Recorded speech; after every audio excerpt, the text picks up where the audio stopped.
Hey guys कैसे हो कसं का वेलकम टू अनदर व्हिडिओ। आणि वर्ल्ड कप तर झालेला आहे, 5 दिवस झाले वर्ल्ड कप होऊन। आणि विषय म्हणजे आत्ता सुद्धा सकाळी दररोज उठल्यानंतर पहिल्यांदा चिमटी काढायला लागते की खरंच वर्ल्ड कप जिंकला होता ना आपण। असं तुम्हाला पण होत असलं तर कमेंट करून सांगा। राहिली गोष्ट म्हणजे सकाळी उठल्यानंतर पहिली गोष्ट मी करतो म्हणजे पहिल्यांदा हायलाइट्स बघतोय इंडिया वर्सेस साऊथ आफ्रिका मॅचच्या की यार काय लेवलला झाली होती मॅच ती। एका टायमिंगला हातातनं जातेली मॅच जी परत इंडियाने जी हातात वडली आहे बॉलर्सने आपल्या पर्टिक्युलरली। सो खूप चांगलं एक वेगळ्या लेवलचं वातावरण होतं। त्याच्याबद्दलचा व्हिडिओ सुद्धा मी बनवला आहे की ते झाल्यानंतर कोल्हापूरमध्ये कशा प्रकारचं वातावरण होतं आणि काय काय प्रकारे धमाल केली आहे, काय काय दंगा घातलाय, जल्लोष केलाय, ते कोल्हापूरचा पण ब्लॉग आपण टाकला आहे। त्याची लिंक डिस्क्रिप्शन मध्ये आहे, ते पण जाऊन तुम्ही बघू शकता। बोलायसाठी यासाठी आलो होतो की मुंबईमध्ये जर कालचा बघितला असेल काय राडा घातलाय राव लोकांनी खतरनाक लेवलला। म्हणजे काय क्राऊड आला होता, असं समुद्र कुठला आणि क्राऊड कुठलं होतं, म्हणजे लोक कुठली होती रस्त्यावरची ते ओळखत नव्हती, एवढ्या भयानक लेवलला क्राऊड होता। सो हॅट्स ऑफ यार सगळेजण आणि टीम इंडियाला खूप जास्त कॉंग्रॅच्युलेशन्स आपल्या पूर्ण भारतीयाकडून। आणि दुसरी गोष्ट म्हणजे काही काही व्हिडिओज बघितले जे करून आपल्या सूर्यकुमार यादवचा जो कॅच होता त्याबद्दल खूप जास्त क्रिटिसाइज करताय। विषय म्हणजे त्यातल्या त्यात साऊथ आफ्रिकावाले जे आहेत ते ट्रोल करत नाही आहेत, पण आपले जे नेबर्स आहेत जे सो कॉल्ड पाकिस्तान ते खूप जास्त ट्रोल करत आहेत रिगार्डिंग सूर्यकुमार यादवच्या कॅचला।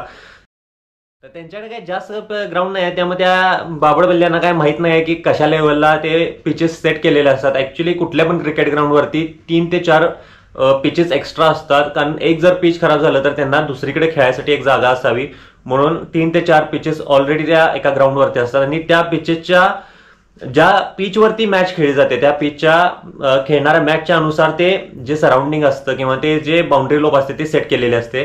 आणि टीम इंडियाच्या आधीची एक मॅच झाली होती त्याला ते पिच वेगळं होतं आणि त्या हिशोबाने ते बाउंड्री लाईन आखली होती। आणि आत्ताच्या टायमिंगला जे टीम इंडियाच्या आणि साऊथ आफ्रिकेची जी मॅच होती त्यासाठी जे बाउंड्री लाईन होती ते एक वेगळ्या पिचसाठी आखलेली होती, त्यामुळे ते एक पुढे पाठीमाग रोपचं तुम्हाला ते बघायला मिळतं। हो, सो हे सगळ्यांनाच माहिती आहे, मी काय वेगळं सांगायची गरज नाहीये। सो हे आपल्याला माहिती आहे, जे माहित पाहिजे त्यांना त्यांच्यापर्यंत ही गोष्ट पोहोचली पाहिजे पहिली गोष्ट म्हणजे। आणि सूर्यकुमार यादवचा कॅच बघितल्यानंतर मला असं लक्षात आलं की पाकिस्तान काहीतरी वेगळं करायला बघतंय। आणि ते बघतंय म्हणजे ते नुसते कॅचिंगची प्रॅक्टिस करते। ह्या येट डांगीच्यांना कोण सांगायचं की नुसतं आता कॅचिंगची प्रॅक्टिस केल्यावर त्यांना बॅटिंग आणि फिल्डिंगची काय प्रॅक्टिस कोण करायला लावायचं, बॉलिंग पण करायची असते त्यामध्ये, हे त्यांना कोण सांगायचं मेरी जान। पण काय करायचं, ही पाकिस्तान टीम अशीच आहे, आपण त्यांना किती जरी ट्रोल केलं तर ते वेगळेच करत जाणार आहेत। बिकॉज जसं तुम्ही आता T20 वर्ल्ड कपच्या आधी पण पाहिलं की ते सो कॉल मिलिटरी ट्रेनिंग घेऊन आले होते आणि मिलिटरी ट्रेनिंग घेऊन त्यांनी काय केलं तर त्यांनी पहिल्याच राऊंडमध्ये डायरेक्टली बाहेरच गेले, ते सुपर 8 मध्ये सुद्धा गेले नाहीत। असंच असतं जेव्हा तुम्ही जे पर्टिक्युलर जी प्रॅक्टिस असते क्रिकेट प्रॅक्टिस असते ते जर सोडून तुम्ही दुसरं काय केलं तर हीच बोंब होते, हे त्यांना सांगून काय उपयोग नाही। त्यामुळे त्यांनी आता जसं सूर्यकुमार यादवचा कॅच बघितलाय तसं त्यांनी जोरदार नुसती कॅचिंग प्रॅक्टिस करायला चालू केलेली आहे। आणि नुसतीच्या कॅचिंग प्रॅक्टिस करून ते बॅटिंग आणि फिल्डिंग आणि बॉलिंग सगळंच विसरणार आहेत। सो नुसते ते कॅचिंगकडे पळणार आहेत। आणि मला तर नाही वाटत की हा कॅच जो मागच्या 1 दशकापासून जो कॅच ट्रोलिंगमध्ये चाललाय तर त्यांना काय कॅचिंग प्रॅक्टिस करून सुद्धा त्यांना काय फरक पडणार आहे, मला तर वाटत नाही। सो चालू दे त्यांचं काय चाललंय ते। आणि त्यांचं हे चालत असताना आपल्या जर काय मुंबईमध्ये जो काय क्राऊड आला होता, बाप रे बाप, काय सांगू नाही शकत। आणि त्यानुसार जे तिकडच्या लोकांनी सुद्धा किंवा आजूबाजूच्या कंट्रीतल्या लोकांनी सुद्धा जे काही सॅल्यूट केलं इंडियाला की यार काय क्राऊड आहे तुमचा, काय प्रेम आहे इंडियाबद्दलचं आणि काय प्रेम आहे तुमचं क्रिकेटर्स बद्दलचं, यासाठी खूप जास्त म्हणजे बाहेरचे लोक अप्रिशिएट करत आहेत, नेबर्स पण करतात ऑब्व्हियसली, पण बाहेरचे जे कंट्रीज आहेत ते सुद्धा खुळे झाले आहेत लिटरली आपल्या क्राऊडला बघून आणि आपलं प्रेम बघून, इंडिया आणि क्रिकेटसाठी जे आपलं प्रेम आहे। तर ना ह्यांनी कॅच तर ह्यांचा पचला नाही, म्हणजे सूर्यकुमार यादवच्या कॅचसाठी त्यांनी आक्षेप घेतला होता तो पचला नाही, तर त्यांनी पूर्ण वर्ल्ड कपलाच त्यांनी थुक्कार मारलाय की बाबा वर्ल्ड कपच पूर्ण इंडिया टीमकडनं म्हणजे टीम इंडियासाठीच खेळवला गेला होता, म्हणजे टीम इंडिया ज्या अशा प्रकारे जिंकेल अशा प्रकारेच पूर्ण वर्ल्ड कप खेळवला होता। बरं एवढे यांना या डांगीच्यांना कळायला पाहिजे होतं की जर इंडियालाच वर्ल्ड कप जिंकायचा असता किंवा इंडियाला जिंकवायचा असता, एक मॅच तरी हरली असते ना, एक मॅच मी म्हणतो कुठली पण असं ना, कुठली तरी सुपर 8 असू देत किंवा त्याच्या आधीचे जे राऊंड्स होते त्याच्यामधली मॅच असू देत किंवा सेमीफायनल पर्यंत असू दे, कुठली एक मॅच तरी हरायला पाहिजे होती ना मेरी जान। पण नाही हरले ना, त्याच्यावरनं कळायला पाहिलं होतं की आमचं डेडिकेशन काय आणि तुमच्या काय लेवलचं डेडिकेशन आहे। तुमची टीम पहिल्यांदाच बाहेर गेली बाहेर, तर तुम्हाला ते काटे चुभा लागल्यात काय तुम्हाला, काटे म्हणजे एक काटा चुबा नाही, असं कॅक्टच्या झाडावर बसल्यासारखं तुम्हाला चुबा लागलेत काटे मार. तर अजून एक नेबर्स आहेत आपले, ते सुद्धा जरासं म्हणजे आपण जिंकल्यापासून जरा वेगळ्याच वातावरणात गेल्यात. म्हणजे त्यांचे पण मी व्हिडिओज बघितले आहेत की जेव्हा साऊथ आफ्रिका जेव्हा एकदम फॉर्मात आली होती आणि अक्षर पटेलला जेव्हा ते 6 बसले आणि 24 रन आला, त्यावेळेस एवढ्या उड्या मारत होते. अरे बाय, जरा तुमच्या दुसऱ्या नेबर्सना बघा, पलीकडच्यांना काय अवस्था झाली त्यांच्यावर. तुम्हाला पण तीच अवस्था पाहिजे का काय, असं वाटतं मला. जरा सांभाळून राहा. अरे तो देश आमच्यामुळे झालाय तुमचा आणि तुम्ही आमच्यावर तोडा लागलाय. हे काय जरा तुम्ही भरकटलाय का? जरा तुम्ही या, तुमचा जो बबल आहे ना, ते बबल फोडून जरा इंडियामध्ये पण डोकं घाला. तुमचे जे पीएम आहे ते आमच्याकडे येतात आमच्या पीएमना भेटायला आणि तुम्ही आमच्याच वरती खार खाऊन बसलाय. अरे बघताय ना, नेबर्स आहेत आपले, आमचेच दुसरे नेबर्स आहेत, त्यांना बघताय ना कसं झाले.